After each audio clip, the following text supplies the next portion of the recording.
Сәлем қыздар, біз бүгін қатпарлы самса дайындайтын боламыз. Ол үшін ең алдымен самсаның қамырын дайындап алуымыз қажет. Самсаның қамырына керекті заттарымыз ұн, су, тұз.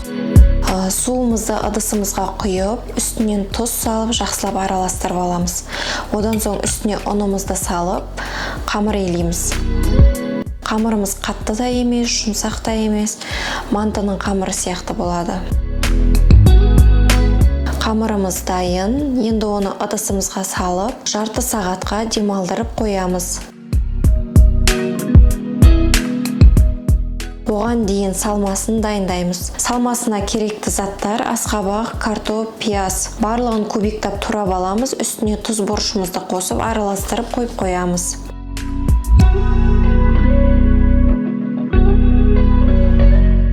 Енді біздің жарты сағатқа қойып қойған қамырымызды алып, оны 3 бөлікке бөліп аламыз. Одан соң оны домалақтап, бір бөлігін алып, қатты жұқа да емес, қалың да емес, орташа етіп жайып аламыз.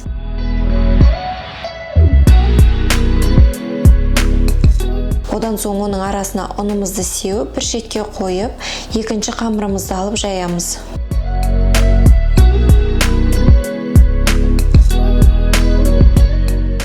Қамырымыз дайын болды. Енді арасына майымызды жағып, үстіне екінші қамырымызды қойып, оның да үстіне майымызды жағып аламыз. Одан соң қамырымызды домалақтап, салафанымызға салып, холодильникке жарты сағатқа қойып қоямыз. Қамырымызға майы сіңіп, әдемі болып тұрады.